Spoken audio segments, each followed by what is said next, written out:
ஒரு தூய்மையான உணவு அப்படிங்கிற முறையில், அதாவது அரைச்ச மசாலா இது மாதிரிலாம் நிறைய இடத்துல பார்த்தோம். ஸோ அந்த மாதிரி அரக்கோணத்தில் இந்த மாதிரி ஒன்று பண்ணலாம், எந்த பிராண்டட் ஐட்டம்ஸுமே இருக்கக்கூடாது அப்படிங்கிறது ஃபர்ஸ்ட் என்னுடைய நோக்கம். நெய் இங்கே யூஸ் பண்ணுற நெய் கூட பார்த்தீங்கன்னா மலமாட்டு பசு நெய். அதே மாதிரி இங்கே யூஸ் பண்ணுற மசாலா ஐட்டம்ஸ் எல்லாமே பார்த்தீங்கன்னாக்கா ஒவ்வொன்றும் ஒரு ஊர்லேருந்து கொண்டு வரோம்.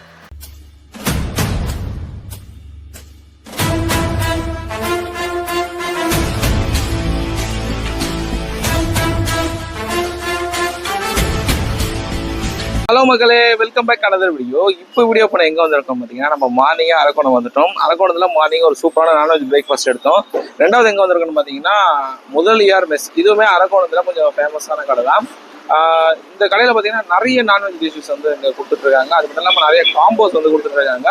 மீல்ஸ் பார்த்தீங்கன்னா வெஜ் மீல்ஸ் வந்து 70 rupees கொடுத்துட்ருக்காங்க. ஆனால் நான்வெஜ் மீல்ஸ் வந்து 150 rupees வந்து கொடுத்துட்ருக்காங்க. நான்வெஜ் மீல்ஸுக்கு எதுக்கு 150 rupees நீங்கள் கேட்கலாம். 150 rupees நான்வெஜ் மீல்ஸில் 2 வகையான கறியோடு வச்சு கொடுத்துட்ருக்காங்க. போட்டி சிக்கனு 200 rupees ஒரு காம்போ கொடுத்துட்ருக்காங்க. அதில் வந்து போட்டி நாட்டுக்கோழி சிக்கனு, 250 வந்து மட்டனு போட்டி நாட்டுக்கோழி சிக்கனு இது மாதிரி கொடுத்துட்ருக்காங்க. குழம்பு வகையில் பார்த்தீங்கன்னா மட்டன் குழம்பு, போட்டி குழம்பு, நாட்டுக்கோழி குழம்பு, சிக்கன் குழம்புன்னு சொல்லிட்டு இவ்வளோ வகை வச்சுருக்காங்க. ஃப்ரைலையும் ஒன்று வச்சுருக்காங்க. இங்கே நான் இன்னொன்று வந்து எனக்கு புதுசாக பார்த்தீங்கன்னா திருநெல்வேலி ஆம்லேட் சொல்லி ஒன்று கொடுத்துட்ருக்காங்க. அதாவது நம்ம நார்மல் ஆம்லேட் மாதிரி இல்லாமல் அதே மாதிரி கரண்டி ஆம்லேட் மாதிரி இது திருநெல்வேலி ஆம்லேட்டு கடாயில் போட்டு பண்ணிட்டு இருக்காங்க. ரொம்ப சூப்பராக இருந்துச்சு. நான் பின்னாடி போகிற நீங்கள் பாருங்கள், அவ்வளோ சூப்பராக அந்த கடாயில் போட்டு வந்து பண்ணிட்டு இருந்தாங்க. ரொம்பவே நல்லா இருந்துச்சு. ஒரு சிம்பிள் கூட சொல்ல முடியுங்க, ஒரு சூப்பரான மெஸ் தாங்க இது. ஆக்சுவலாக ஒரு வீடு தாங்க இது. அப்படியே வீடு தான், அப்படியே மெஸ்ஸாக இருக்குது. நீங்கள் பார்த்தீங்கன்னா தெரியும், ஒரு சின்னதாக ஒரு 4 டேபிள் தான் போட்டிருக்காங்க. ஒரு மிஞ்சி போனால் ஒரு 7 பேர் வந்து உட்காந்து சாப்பிட்லாம். ஒரு வீடு ஹாலை தான் அப்படியே வந்து மெஸ்ஸாக வந்து மாற்றி வச்சுருக்காங்க. பார்க்குறதுக்கே எல்லாமே ரொம்ப நல்லா இருந்துச்சுங்க. ஒரு அத்தன்டிக் ஃபுல் அண்ட் ஃபுல் வந்து ஃபுல்லாக விறகடுப்பில் தான் வந்து பண்ணிட்டு இருக்காங்க. எல்லாமே வந்து விறகடுப்பு தான். அந்த ஃப்ரை கேட்கும் போது மட்டும் அதை வந்து அவங்க கேஸ் யூஸ் பண்ணுறாங்கன்னு தவிர குக் பண்ணுறது ஃபுல்லாகவே வந்து விறகடுப்பு தான் பண்ணிட்டு இருக்காங்க. நம்ம நேரம் உள்ளே போயிட்டு அந்த ஓனர்கிட்ட எல்லாமே கடையை பற்றி ஃபுல் டீட்டெயில் வந்து கேட்டு தெரிஞ்சுக்கலாம். வாங்க அப்படிங்களா போகலாம். என் பேர் வந்து யுவராஜுங்க. நான் வந்து அரக்கோணத்தில் சுவால்பேட்டையில் முதலியார் மெஸ் அப்படின்னு சொல்லிட்டு வச்சு நடத்துகிறேன். 2020 ஜனவரி 31 நாங்கள் மெஸ் ஓப்பன் பண்ணாங்க. 5 வருஷம் நடத்திட்டு இருக்கோம். ஆக்சுவலாக நான் பேசிக்காக வந்து பார்த்தீங்கன்னாக்கா, நான் வந்து சைக்காலஜி முடிச்சிருக்கேன். லேப் டெக்னீஷியனாக வந்து ஹாஸ்பிட்டலெல்லாம் நான் ஒர்க் பண்ணிட்டு இருந்தேன். ஃபுட் வந்து என்னுடைய இன்ட்ரெஸ்ட்டு, என்னோட பேஷன் சொல்லலாம். ஸோ அந்த வகையில் வந்து பார்த்தீங்கன்னா தமிழ்நாடு ஃபுல்லாக பாரம்பரிய உணவுகள் பற்றி நான் நிறைய ஆராய்ச்சி பண்ணியிருக்கேன். ஸோ ஒவ்வொரு ஊர்லேயும் போயிட்டு என்ன மாதிரி செய்கிறாங்க, எப்படி செய்கிறாங்க, அவங்க என்ன மாதிரி மசாலா சீக்ரெட்ஸ் எல்லாம் எப்படி யூஸ் பண்ணுறாங்க, எப்படி எந்த மாதிரி கண்டெனர்ஸ் யூஸ் பண்ணுறாங்க. அதாவது நான் பார்த்தது எல்லாமே வந்து பார்த்தீங்கன்னா இந்த மாடர்ன் ஹோட்டல்ஸ் எல்லாம் கிடையாது. கூரை கொட்டாய், அதாவது அவங்க 2 தலைமுறை 3 தலைமுறையில் அவங்க செஞ்சிட்டு இருக்காங்க அப்படின்னு நான் பார்த்தது எல்லாமே ரொம்ப ஒரு பழமையான ஒரு மெஸ் ஹோட்டல்னு சொல்லலாம். அந்த மாதிரியான ஹோட்டலுங்களை தான் நான் போயிட்டு அவங்க எப்படி செய்கிறாங்கிறது எல்லாத்தையும் பார்த்தேன். ஸோ இதெல்லாம் வந்து பார்த்தீங்கன்னா என்னோட பர்சனல் ஹாபியாகவும் பேஷனாகவும் தான் நான் ஃபஸ்ட்டு ஸ்டார்ட் பண்ணது என்னோட கேரியரில். அப்போ வந்து இந்த மாதிரி நான் ஒரு ஹோட்டலோ மெஸ்ஸோ நான் ஆரம்பிக்க போகிறேன்ற எந்த ஒரு ஐடியாவும் கிடையாது. ஸோ அந்த வகையில் அதை நான் அப்படி எல்லாருமே ஃபுட் பற்றி சர்ச் பண்ணிகிட்டே வந்தேன். அதுக்கப்புறம் வந்து பார்த்தீங்கன்னாக்கா, இந்த கொரோனாவுக்கு முன்னாடி வந்து பார்த்தீங்கன்னா ஒரு ஆசை, நம்ம இந்த மாதிரி நம்மளும் ஒன்று பண்ணலாமே அப்படின்னு சொல்லிட்டு ஒரு தூய்மையான உணவு அப்படிங்கிற முறையில், அதாவது அரைச்ச மசாலா இது மாதிரிலாம் நிறைய இடத்துல பார்த்தோம். ஸோ அந்த மாதிரி அரக்கோணத்தில் இந்த மாதிரி ஒன்று பண்ணலாம், எந்த பிராண்டட் ஐட்டம்ஸுமே இருக்கக்கூடாது அப்படிங்கிறது ஃபஸ்ட்டு என்னுடைய நோக்கம். நெய் இங்கே யூஸ் பண்ணுற நெய் கூட பார்த்தீங்கன்னா மலமாட்டு பசு நெய். அதே மாதிரி இங்கே யூஸ் பண்ணுற மசாலா ஐட்டம்ஸ் எல்லாமே பார்த்தீங்கன்னாக்கா ஒவ்வொன்றும் ஒரு ஊர்லேருந்து கொண்டு வரோம். மிளகெல்லாம் பார்த்தீங்கன்னா கொடைக்கானல் சைட்லேருந்து வருது எங்களுக்கு. பட்டை, லவங்கம், சோம்பு இதெல்லாம் வந்து பார்த்தீங்கன்னாக்கா மூணார் குமுளி அங்கேருந்து எங்களுக்கு எல்லாமே அனுப்பி விட்றாங்க, கேரளாவிலேருந்து. ஸோ ஒவ்வொன்றும் ஒரு ஊர்லேருந்து கொண்டு வர வச்சு அதை நாங்களே அரைச்சி நாங்களே அதை செய்கிறோம். இதுதான் இங்கே ஸ்பெஷல். உடம்புக்கு கெடுதல் அப்படிங்கிறது 1% இல்லாத ஒரு உணவு. ருசி அப்படிங்கிறது நீங்கள் தான் சொல்லணும். அது நான் பொதுவாக மற்றவங்க சொல்லுவாங்க நல்லா இருக்குங்கிறது என்னை எதிர்க்க சொல்லலாம். ஆனால் போயிட்டு 4 பேர் அனுப்பும்போது அதை உண்மையாக தான் சொல்கிறாங்க அப்படிங்கிறத நாங்கள் புரிஞ்சுக்கிறோம். ரொம்ப மனசார நிறைய பேர் பாராட்டிட்டும் போயிருக்காங்க. ரொம்ப சந்தோஷம்தான். இந்த வகையில் தான் இந்த மெஸ் வந்து தொடக்கம் அப்படிங்கிறது.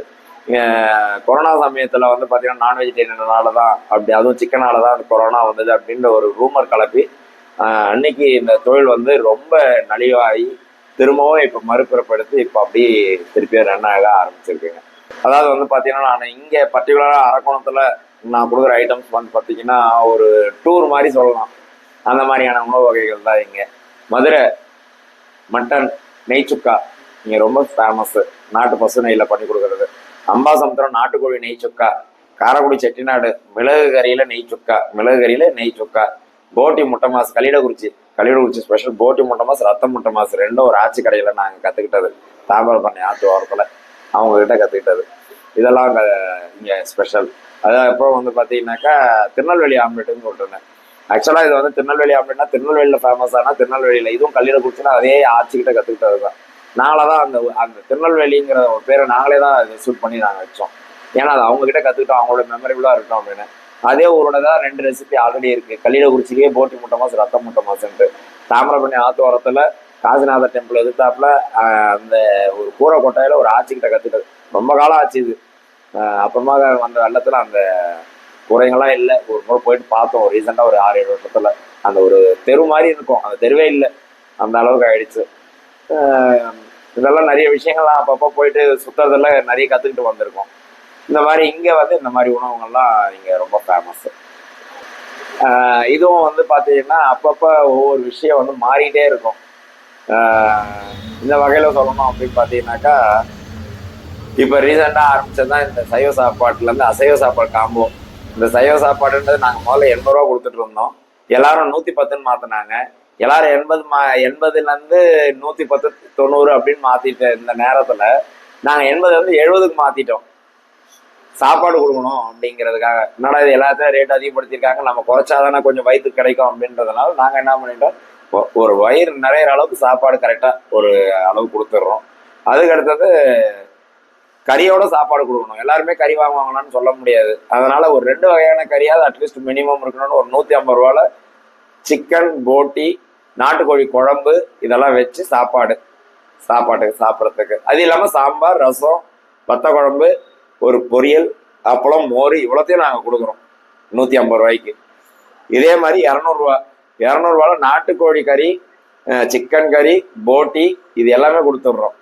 ப்ளஸ் அவங்க என்ன குழம்பு எதிர்பார்க்குறாங்களோ அந்த குழம்பெல்லாம் மட்டன், சிக்கன், நாட்டுக்கோழி, போட்டி எந்த குழம்பு இருந்தாலும் கொடுத்து விட்டுறோம். 250 ரூபால மட்டன் கறியும் கொடுக்குறோம், நாட்டுக்கோழி, சிக்கன், போட்டி இது எல்லாமே கொடுத்து விட்றோம். இது எல்லாமே வந்து 250 ரூபாயில கொடுத்து விட்றோம். ப்ளஸ் கறி குழம்புங்கெல்லாம் கொடுத்து விட்றோம். இது இல்லாமல் வந்து பார்த்தீங்கன்னா 70 ரூபா சாப்பாடு வாங்கிட்டு இப்போ ஒரு கறி வறுவல், நெய் சுக்கா இந்த மாதிரி ஆர்டர் பண்ணுறவங்களுக்கு அவங்க எந்த வகையான கறி குழம்பு கேட்டாலும் அந்த கறி குழம்பும் கொடுத்து விட்றோம்.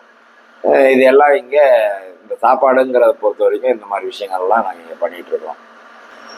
உண்மையை சொல்லணும் அப்படின்னு பார்த்தீங்கன்னா இதுக்கு முன்னாடி நான் பண்ணிட்டு இருந்தேன் மெடிக்கல் ஃபீல்டு. இது வந்து நான் விரும்பி நானாக ஏற்றுக்கிட்ட ஒரு தொழில் தான் இந்த தொழில். பேசிக்காக நான் வந்து பார்த்தீங்கன்னா ஒரு பியூர் வெஜிடேரியன்.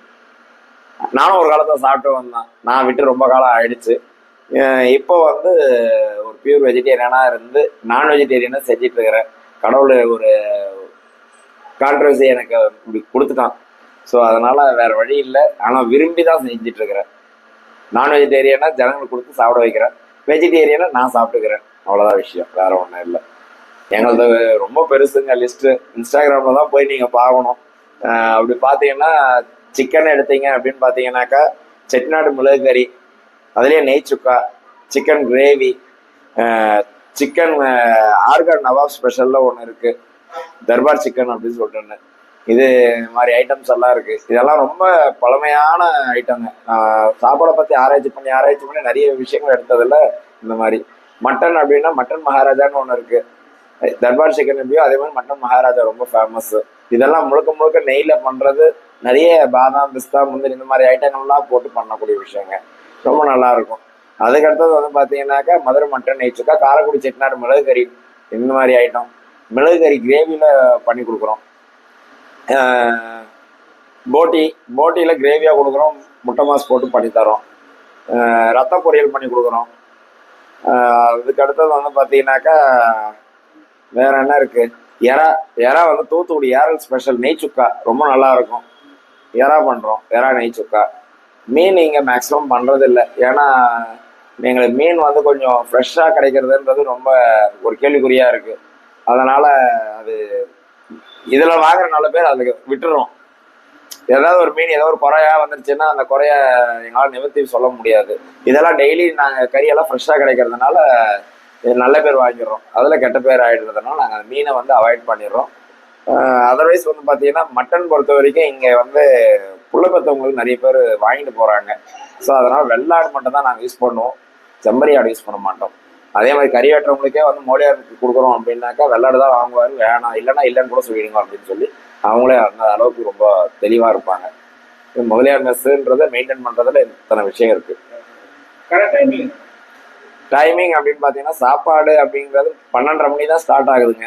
12:30 மணிலேருந்து 3-3:30 வரைக்கும் ஓடிட்டுருக்கோம். அது இருக்கிற நிலையை பொறுத்தது. ஆனால் இதில் டைமு 3:30 மணி வரைக்கும் சொல்கிறோம்.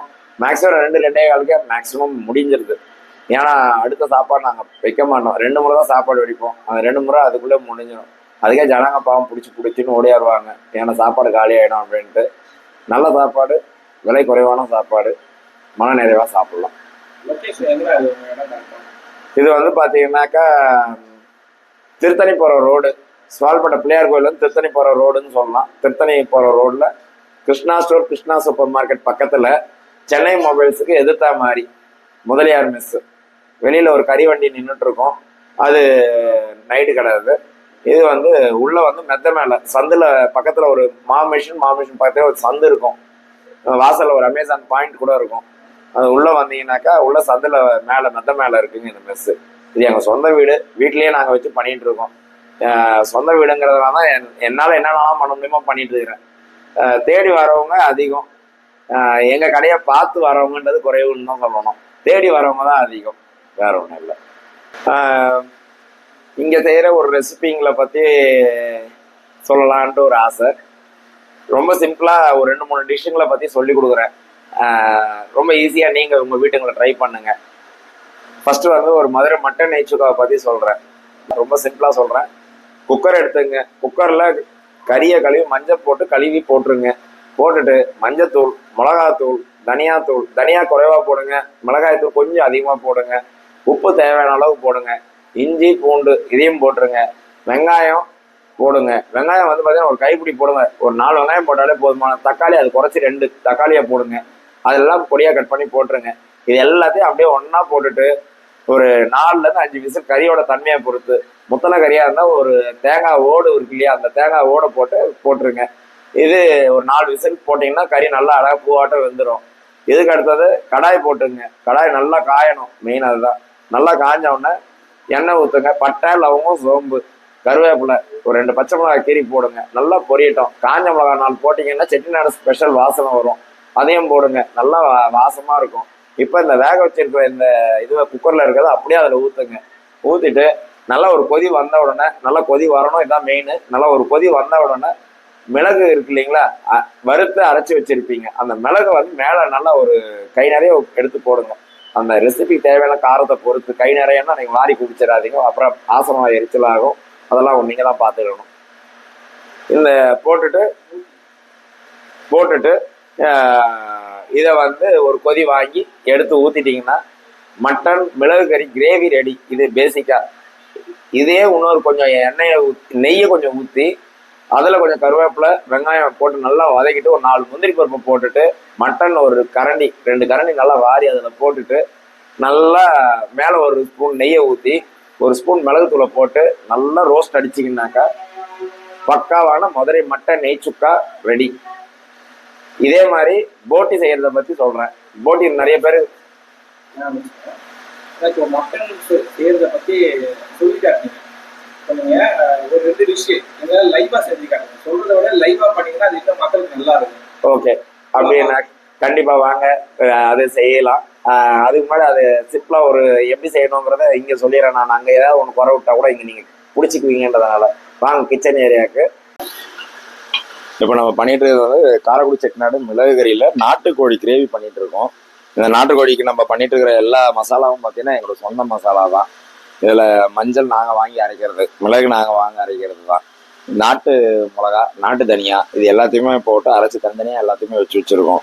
இதில் முதலியார் மெஸ் பொறுத்த வரைக்கும் பார்த்தீங்கன்னாக்கா எந்த ஒரு பிராண்டட் ஐட்டம்ஸுமே நாங்கள் யூஸ் பண்ணுறதில்ல. இது அரக்கோணத்தில் இருக்க எல்லாருக்குமே தெரியும். மேக்ஸிமம் எல்லாமே எங்கள் சொந்த அரவு மசாலா தான்.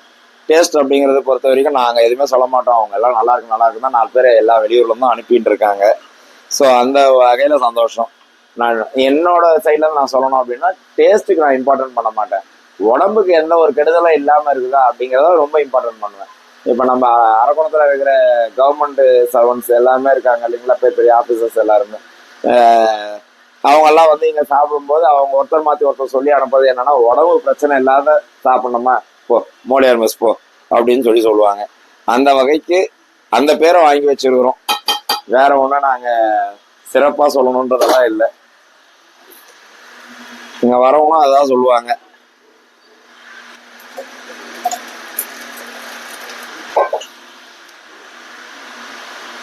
வந்தவங்கள கஸ்டமராக பார்க்க மாட்டோம். முடிஞ்ச வரைக்கும் எவ்வளோ அன்பாக பார்க்க முடியுமோ அவ்வளோ அன்பாக பார்ப்போம். வரவங்க அத்தனை பேர்கிட்ட நீங்கள் 100 முறை வந்தாலும் 100வது முறை கூட கேட்குற ஒரே கேள்வி என்ன அப்படின்னா, நல்லா இருக்கா. என்னண்ணா நாங்கள் எத்தனை முறை வந்திருக்கோம், நீங்கள் எத்தனை முறை வந்தாலும் நான் கேட்குற ஒரே கேள்வி தான், நல்லா இருக்கேன் நல்லா இருக்கேன் நல்லா இருக்கா. போக சொல்ல லாஸ்ட்டில் காசு வாங்குறோமா, நன்றி ஒரு வார்த்தை. இந்த ரெண்டுத்தையும் தான் நாங்கள் சொல்லிட்டு இருக்கிறது. அடுப்பு பற்றி சொல்லணும்னா, இது ஒரு நான் கும்புற கடவுள்ல இது ஒரு கடவுள். நான் கும்புற கடவுள் அண்ணாமலையா, நெருப்பு. அதே மாதிரிதான் என்னமோ தெரியல, அந்த நெருப்பா இங்கேயும் வந்து அணையாம பார்த்துட்டு இருக்கிற இந்த நெருப்பு இங்கேயே இருக்கு. ரொம்ப காலமா எரிஞ்சிட்டு இருக்குங்க. அது பாட்டுக்கு அணையாம தான் எரிஞ்சிட்டு. கொரோனா சமயத்தில் மட்டும் அணைஞ்சிருச்சு ஒரு 3 மாசத்துக்கு. மற்றபடி எல்லா காலமும் எரிஞ்சுதான் இருக்கு. எல்லா நேரமும் நெருப்பு வந்து தான் இருக்கு. கட்டையை போட்டுட்டு 4 காய்கறியை கட் பண்ணதுக்கெல்லாம் அதுவே புகஞ்சு அதுவே எரிய ஆரம்பிச்சிடும். இதுதான் இங்க இந்த சூழ்நிலையை பார்த்தீங்கன்னாலே தெரியும், இது எந்த அளவுக்கு ஒரு பழமையா இருக்கு அப்படிங்கிறத நீங்க பார்த்தாலே தெரிஞ்சுக்கலாம். அவ்வளோ அளவுக்கு இது கொஞ்சம் பார்த்துக்கிறோம். சோறு போற தெய்வம். ஆனா அணையா அடுப்பு அப்படின்னு சொன்ன உடனே தயவு செஞ்சு எல்லாரும் என்னை கேட்குற ஒரே கேள்வி, நீங்க அணையா அடுப்புன்னு இந்த வார்த்தையை உபயோகப்படுத்தாதீங்கன்னு சொல்லிடுவாங்க. ஏன்னா அது ராமலிங்க பெருமானுடைய இது. அங்க அவரு அன்னம்பாளிக்கக்கூடியவர். அவருடைய சொல்லுக்கு நான் அவ சொல்லாட்டும் என்னுடைய சொல்லு இருக்கக்கூடாதுன்னு தயவு செஞ்சு அடியார் பெருமக்கள் என்னை மன்னிச்சிருங்க. நான் இந்த சொல்றேன்னா ஒன்று என்னோட பேட்டியில் நிறைய பேட்டியில் இதை தான் எல்லாருமே கேள்வி, அணையா அடுப்பை நீங்கள் சொல்லாதீங்க, அணையா அடுப்பை சொல்லாதீங்கன்னு சொல்லுவாங்க. அணையா அடுப்பை நான் சொல்லலை. அடுப்பு அணையாமல் இருக்குன்றத அணையாத அடுப்புன்னு நான் சொன்னேன். அது அணையா அடுப்புன்னு மருவி அப்படி வந்துருச்சு. சென்னையிலலாம் அப்படியெல்லாம் இல்லை. ஒரே மசாலாவை அரைச்சி விட்டுருவாங்க. அரைச்சி விட்டுட்டு எல்லாத்தையும் ஒன்றா வேக வச்சு தனித்தனியாக இது பண்ணுவாங்க. நீங்கள் தனித்தனியாக என்னென்ன செய்றீங்கன்றது தனித்தனியாக வாசனை வருது அப்படின்னு சொல்லி அவர் சொல்லிட்டு இருந்தாரு. இப்போ பண்ணிட்டு இருக்கிறது வந்து ஒரு போட்டி கிரேவி. இதுக்கு வந்து முதல் எடுத்தோம்னா நாங்கள் வந்து பார்த்தீங்கன்னா கல்லெண்ணெல்லாம் செக்கில் ஆட்டின கல்லெண்ணெய் அப்படின்னலாம் சொல்கிறது அதெல்லாம் இல்லைங்க. நார்மல் ரிஃபைண்ட் ஆயில் தான் நாங்கள் யூஸ் பண்ணுறோம். ரிஃபைண்ட் ஆயில் வந்து பார்த்தீங்கன்னாக்கா இப்போ நான் ஒரு ஆட்டுப்போட்டி இப்போ எடுத்திருக்கேன். அந்த ஆட்டுப்போட்டியை வந்து காலையில் வந்து பார்த்தீங்கன்னா எங்ககிட்ட வேலை செய்கிறவங்க அவங்க வந்து அதை க்ளீன் பண்ணி அதை நல்லா என்னென்ன பண்ணோம் அப்படிங்கிற கிட்டத்தட்ட 1 மணி நேரம் ஆகும் அந்த ப்ராசஸ். அதை எல்லாத்தையும் பண்ணி அவங்க பக்கமாக எடுத்து வச்சுட்டாங்க.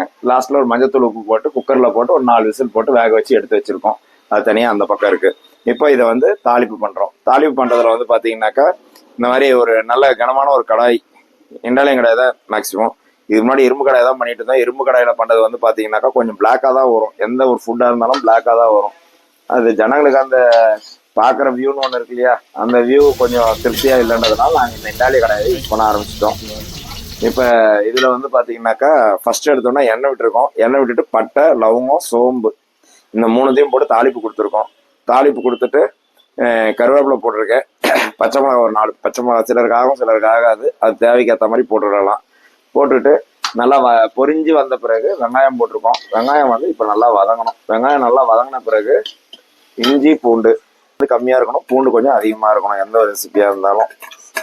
அப்போ தான் நல்லாயிருக்கும். ஏன்னா இஞ்சியோட டாமினேஷன் அதிகமாக இருந்ததுன்னா கொஞ்சம் எரிச்சலாக இருக்கும், ஒரு மாதிரி காட்டாக இருக்கும்.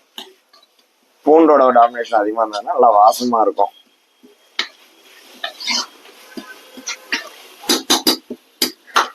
இப்போ இஞ்சி பூண்டு 2த்தையும் போட்டிருக்கேன்.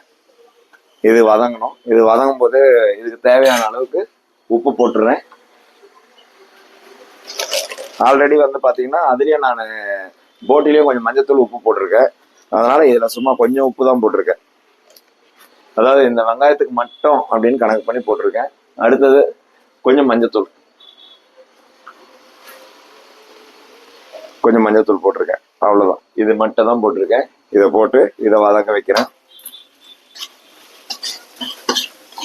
இது எல்லாமே பார்த்தீங்கன்னா விறகடுப்புல தான் செய்யறது. விறகடுப்புல செய்யறதுனால கொஞ்சம் உங்களுக்கு ருசி நல்லா இருக்கும், உடம்புக்கு ரொம்ப நல்லது.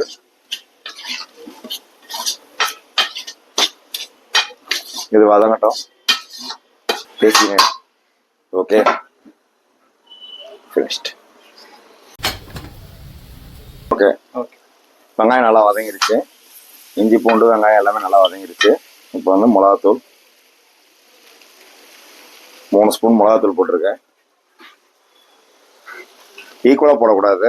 இந்த மாதிரி ஃப்ரை ஐட்டம்ஸு, வறுவல் அது மாதிரி ஐட்டத்துக்கெல்லாம் தனியாத்தூள் கம்மியாக போடணும். அரைச்ச வெங்காயம் தக்காளி விழுது கொஞ்சமாக.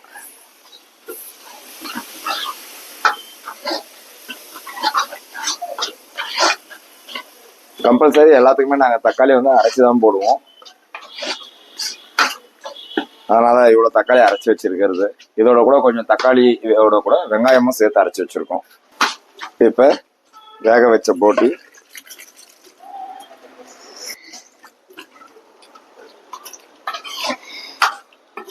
இப்போ இது மூடி போட்டு நல்லா கொதிக்க வைக்கணும். முடிச்ச பிறகு லாஸ்ட்ல மிளகுத்தூள் போட்டு அது ஒரு கொதிக்க விட்டு இறக்கணும்.